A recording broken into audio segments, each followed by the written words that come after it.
Before there was light, before time itself ticked its first second, there was only Allah. No heavens, no earth, no angels, no galaxies, just the eternal, existing beyond imagination. And then came a command. Write. With that single word, something extraordinary was born. The pen, not a tool of ink and paper, but the first creation, made of light and intellect, that wrote the destiny of every soul, every star, every breath that would ever be. But what is this pen? Why did Allah create it first?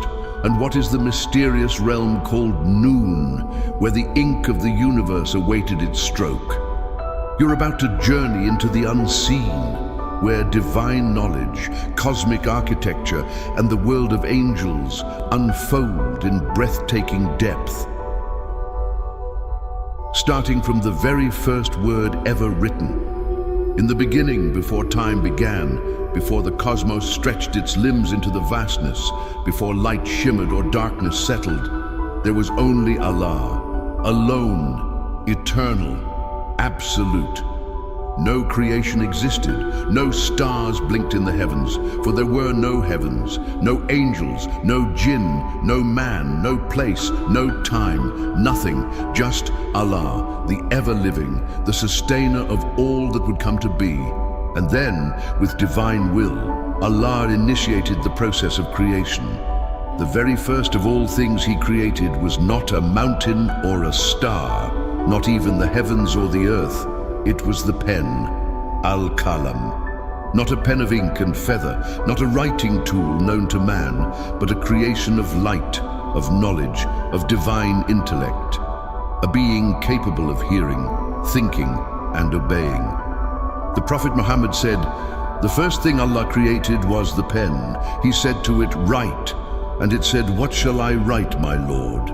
He said, write what was decreed about everything till the last hour comes. With that command, the pen began its sacred mission. It wrote, without pause, without question. It inscribed the destiny of all things, what would happen, when, and how. Every soul's journey, every drop of rain, every heartbeat, every leaf that would fall, and every star that would burn out. The scroll of existence began, not on paper, but in the unseen, etched upon the preserved tablet, Allah al-Mahfuz. And this act, this beginning, marks the start of all creation's story. The pen did not just write, it knew, it understood, it obeyed without hesitation, yet it asked with clarity, what shall I write? A question that echoes the consciousness Allah placed within it.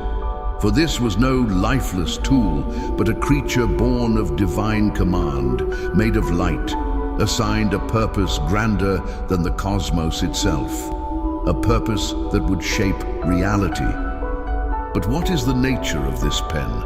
We imagine pens as small instruments of ink and thought. But this pen, it is beyond dimensions, beyond time, beyond human comprehension. Crafted by Allah's own hand, as some scholars like Mujahid have stated, this pen was one of only 4 creations made directly by Allah without intermediary, alongside the throne, paradise, and Prophet Adam alayhi salam.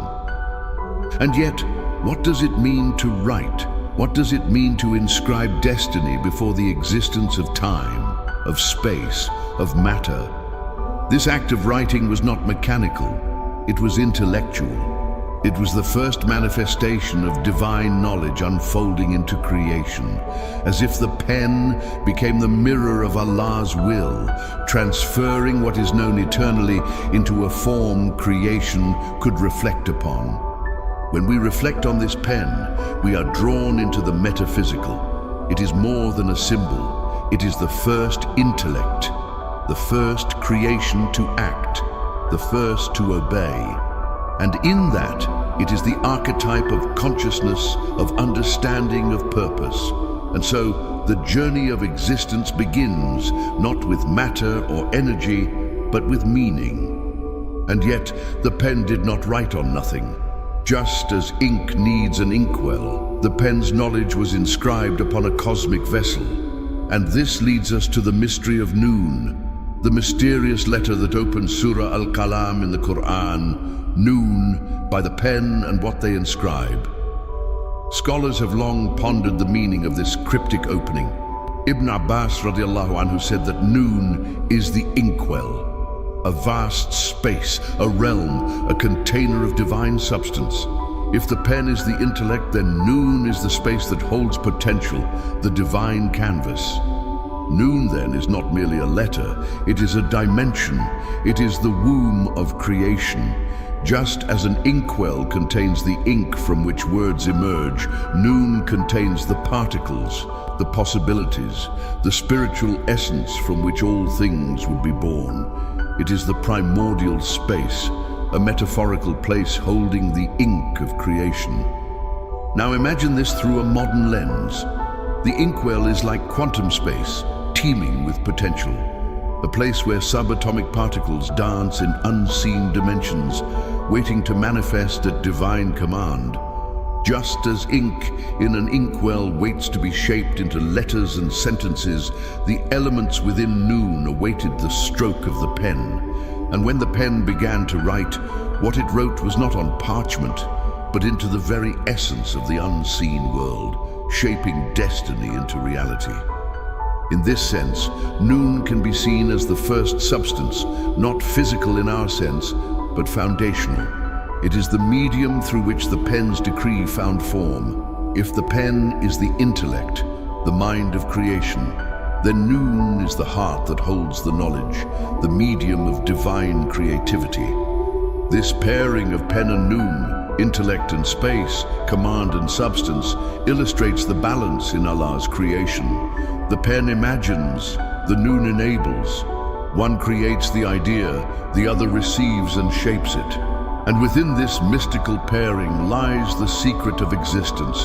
But how do we understand a pen that speaks, a pen that obeys, a pen that writes destinies before the stars even flickered? This pen is not passive, it is active, it has will, thought, obedience.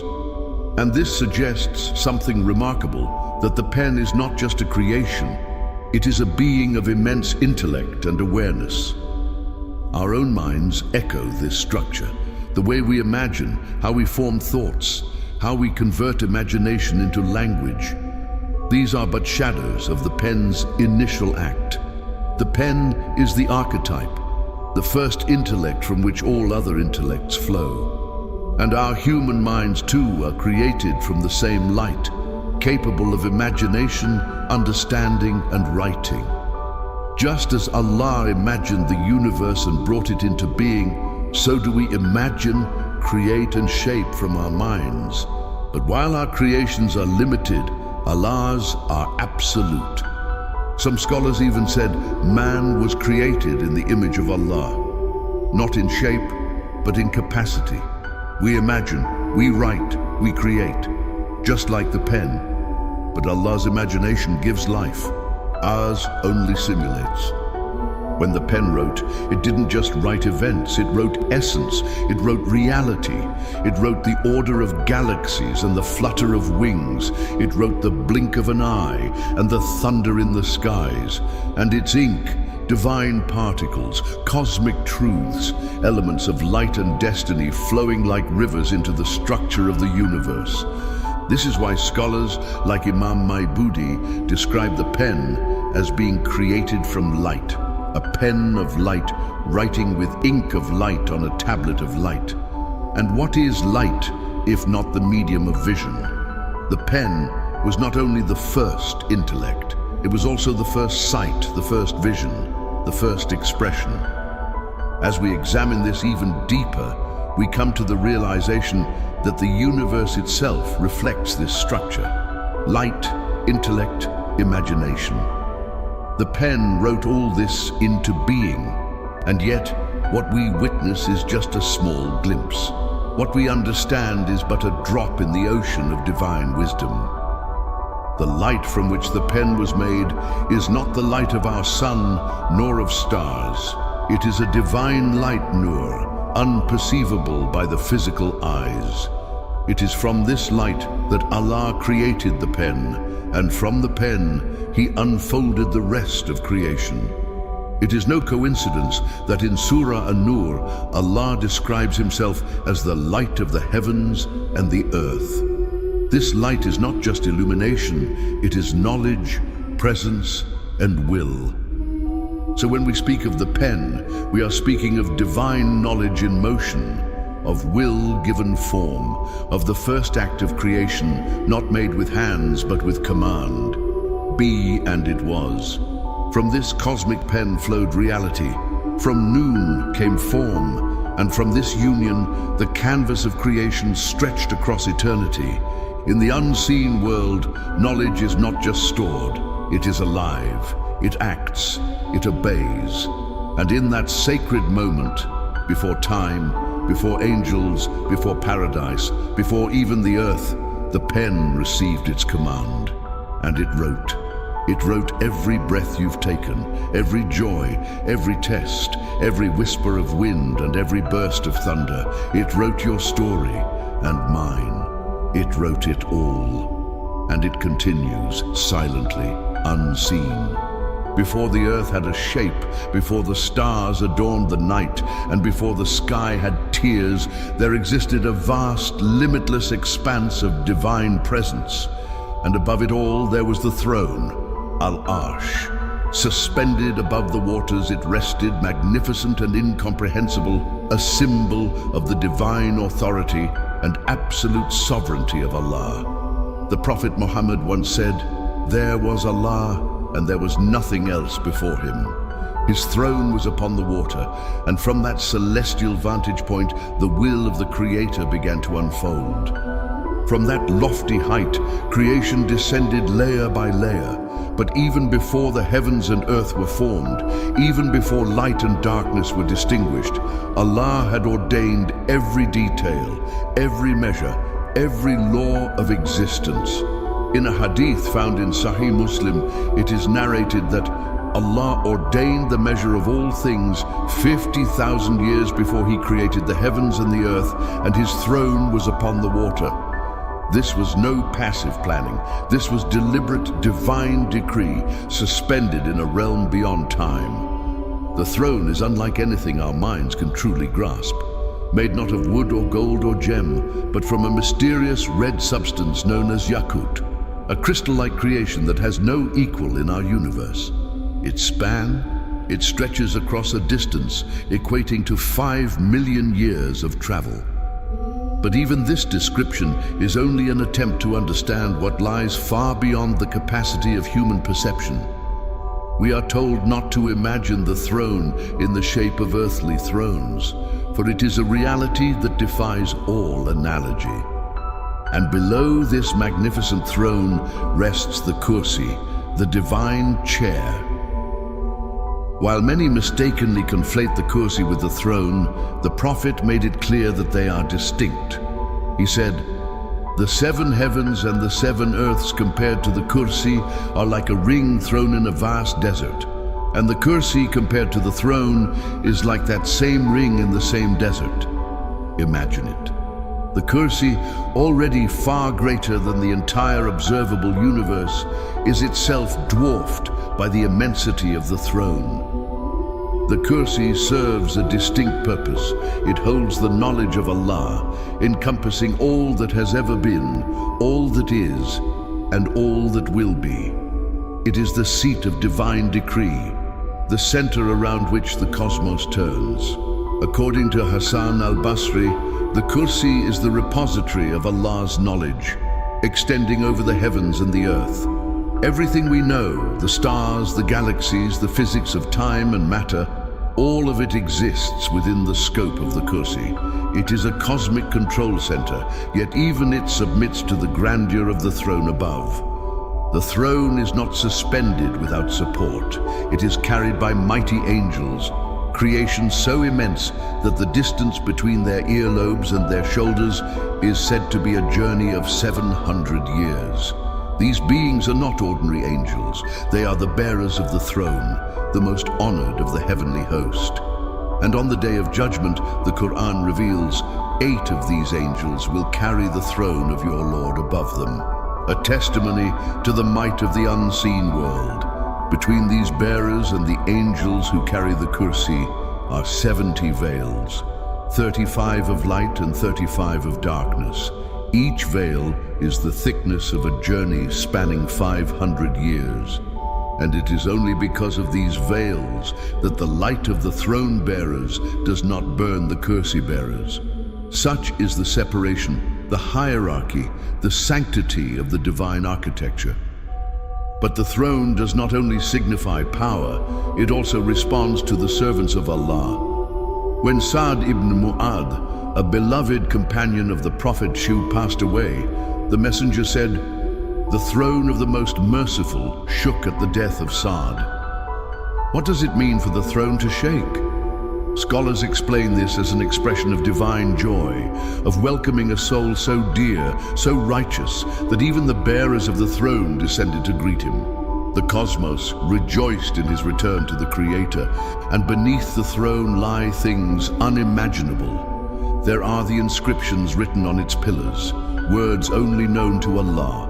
There are the treasures hidden beneath it, from which verses like the final ayat of Surah Al-Baqarah were revealed, gifted to Prophet Muhammad and to no other prophet before him. There are rivers of paradise flowing directly from the base of the throne, nourishing the gardens of bliss promised to the righteous. The souls of martyrs rest in green birds, flying freely in paradise, returning to hang from chandeliers beneath the throne, basking in divine nearness. These are not mere metaphors. These are glimpses into the unseen, described vividly by the Prophet, peace be upon him. Above the 7 heavens, beyond the limits of space, lies this ultimate point of divine governance. Everything beneath it, the skies, the earths, the paradise, and the fire, are encompassed by it. The throne itself is described as dome-shaped, a roof over creation, and not held up by pillars or gravity, but by the will of Allah and the strength of his angels. And it is here that the story of the angels deepens. These celestial beings, created from light, have been entrusted with tasks vast and varied.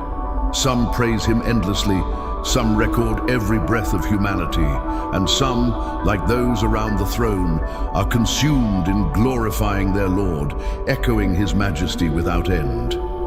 Among the angels are those who lift the kursi, who carry the divine chair that encompasses the 7 heavens and earths. According to Imam Ali radiallahu anh, each leg of the kursi spans the size of all 7 heavens and 7 earths. 4 angels support it. One resembles Adam and prays for human sustenance. Another has the face of a lion and prays for predators. The third, in the form of a bull, prays for livestock and beasts. The fourth has the face of an eagle and prays for birds.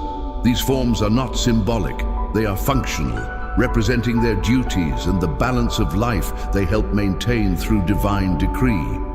These angels are not static. They move, they pray, they act, and they wait for the final command, the day when Israfil, the angel assigned to blow the trumpet, will fulfill his role.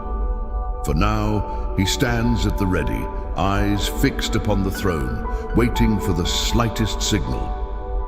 All these angels were created before humans, before jinn, before the earth and the stars. They dwell in realms layered above our own, in dimensions we cannot measure, and yet their presence touches our lives constantly. From conception to death, they surround us. When the soul is first written, when the fetus is in the womb, an angel descends and records its lifespan, its sustenance, its deeds, and whether it will be happy or wretched. At birth, another angel is assigned as a protector. As we mature, 2 more arrive, recording angels known as Kiraman Katibin. One sits on the right, recording good deeds. The other on the left, recording sins. They never sleep, they never err. Every whisper, every action, every intention, they document all. And when death comes, the angel of death, known as Azrael, arrives. For the believer, he is accompanied by angels of mercy, faces radiant, carrying shrouds from paradise and perfume of the highest fragrance. The soul is taken gently, like a drop of water slipping from a vessel. But for the disbeliever, the moment is severe. Angels of punishment arrive, dark-faced, rough, and terrifying. The soul resists and is torn out like a thorn through wet wool. In the grave, two more angels, Munkar and Nakir, visit. They sit the soul upright and ask, "Who is your Lord? What is your religion? Who is your prophet?" For those who believed and lived in truth, the answers come easily. For others, confusion reigns, their grave tightens, darkness descends, the trial begins. The angels are not distant beings, they are with us at every moment. They carry our prayers to the heavens, they write our intentions, they protect us from harm, they glorify Allah constantly, they do not tire, they do not rebel. They are neither male nor female, they do not eat, drink, or sleep. Some angels are massive, commanding legions. Others are subtle, whispering inspiration. Jibril, is the chief among them, the one who brought revelation to all the prophets. He visited Maryam, Musa, and most importantly, Prophet Muhammad, appearing sometimes in human form, sometimes in his full glory, with 600 wings stretching across the horizon. These are the beings of light, the executors of divine will. Their realm is the realm of obedience. They are the ones who lifted the pen, who held the kursi, who carry the throne, and who carry out the judgments written by that very first stroke of the pen. Their presence, their tasks, their forms are all signs of the meticulous order of the universe. Every detail is known, every action recorded, every breath accounted for, and all of it flows from the original decree, from the first creation, the pen, and is sustained through the angels, the kursi, and the throne, all of which exist as manifestations of the infinite knowledge and unmatched power of Allah, the creator of the heavens and the earth. When the soul reaches its final moment on earth, time no longer flows the same way. In that instant of transition, where this life ends and the eternal begins, the angel of death, Azrael, descends. He is not alone. For the righteous, he is accompanied by angels of mercy, their faces shining like the sun, their hands bearing a perfumed shroud from paradise and a fragrance unlike anything known to the world. For the wicked, the scene is vastly different. Angels of punishment arrive, faces dark and fearsome, holding rough, foul-smelling fabrics prepared to wrap the departing soul in a terrifying embrace. The Prophet described the journey of the soul in great detail. The soul of the believer is greeted with gentleness. Azrael calls, "O good and peaceful soul, come out to the forgiveness of your Lord and his pleasure." And the soul departs the body effortlessly, like water pouring from a pitcher. As it ascends through the heavens, it is welcomed at every gate. The angels call it by the most beautiful names it was known by on earth, praising it and escorting it to the divine presence before it is told to rest until the day of judgment. But the wicked soul is called harshly, "O wicked soul, come out to the anger of your Lord and his wrath." It hides within the body, afraid to emerge, and so it is pulled out with force, tearing through flesh and bone, screaming in silence. The angels do not welcome it. The gates of the heavens are closed to it. It is cast down, falling into the grave, where its trial begins. There, in the grave, come Munkar and Nakir, two angels with terrifying presence, black eyes and voices like thunder. They ask three questions. Who is your Lord? What is your religion? Who is your prophet? For those who lived in faith, the answers flow effortlessly. For those who denied the truth, confusion and silence follow. The grave either expands and fills with light, or it tightens and becomes a pit of darkness and torment. The angels do not stop at death. They govern the winds, the rain, the clouds. They steer the stars and direct the orbits of the planets. They are behind the veil of nature, operating at Allah's command. One angel controls the seas, another commands the mountains, and others oversee the trees, the seasons, the sustenance of every creature. The Prophet once met the angel of the mountains after being rejected and stoned in Ta'if. That angel offered to crush the people between the mountains, but the Prophet declined, choosing mercy over destruction. Then there is Israfil, the angel assigned the mightiest task of all. He stands now, horn in hand, eyes fixed on the throne of Allah, waiting for the command that will bring the universe to its knees. When the command comes, he will blow the trumpet. And with that sound, everything in the heavens and earth will perish. Every soul, every creature, every angel. Mountains will crumble, the seas will boil, the stars will be extinguished, and the entire fabric of reality will unravel. After a divine pause known only to Allah, Israfil will be commanded to blow the trumpet again, and with this second blast, the dead will rise from their graves. The earth will cast out its burdens, and every soul will be gathered for judgment.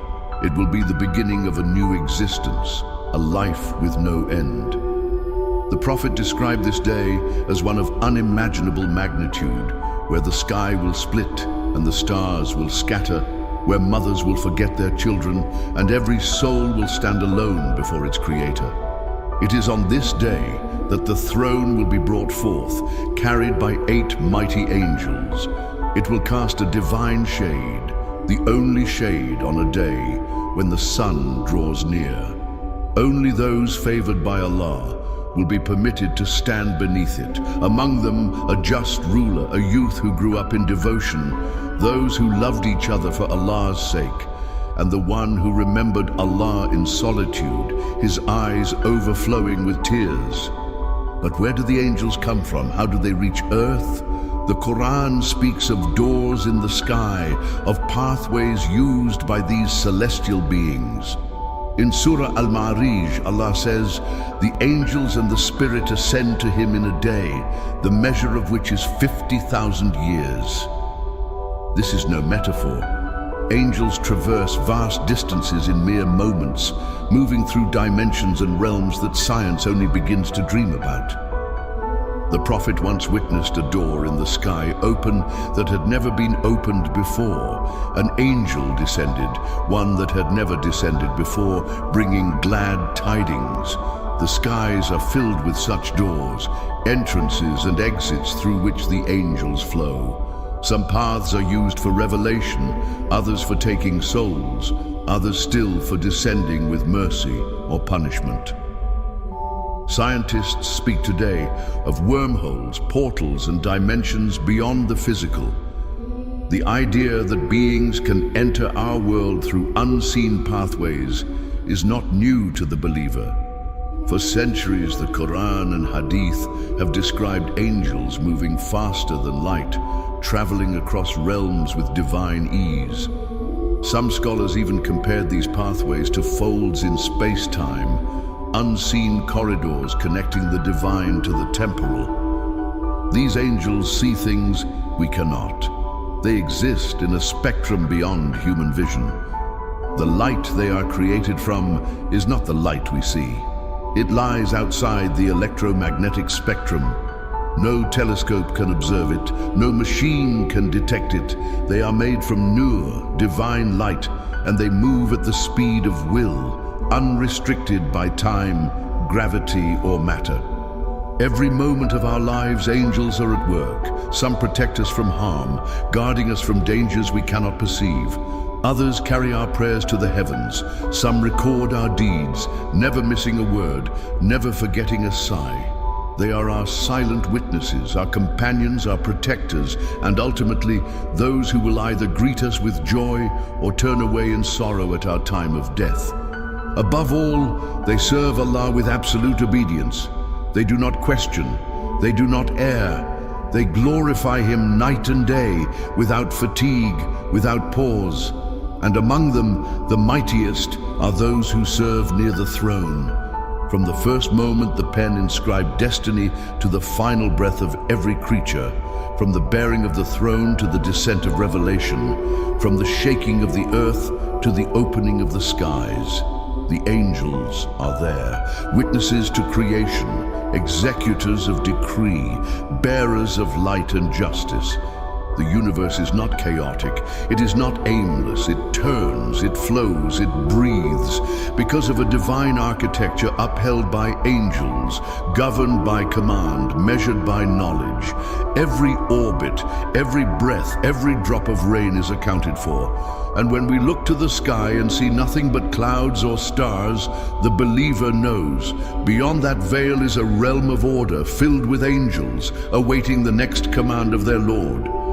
It is said that everything revolves, the earth spins, the moon orbits, the planets swirl around the sun. But above all, the skies themselves revolve, each heaven spinning around the one above it. And at the center of it all is the kursi. And around the kursi, the arsh, the throne of Allah, encompassing everything, transcending every layer, holding all creation within its shadow. Imagine a football in a field. That is the earth in comparison to the heavens. Now imagine that field within a vast city. That is the kursi in comparison to the throne. Everything spins, everything returns. Even the sun, the Quran tells us, runs on its course to a stopping point decreed by Allah. The Prophet said that when the sun sets, it prostrates beneath the throne, seeking permission to rise again. One day it will be told, return from where you came. And so it will rise from the west. That day will mark the end of repentance, the sign of the final hour. The skies return. The sun returns, the angels return, and so too do we.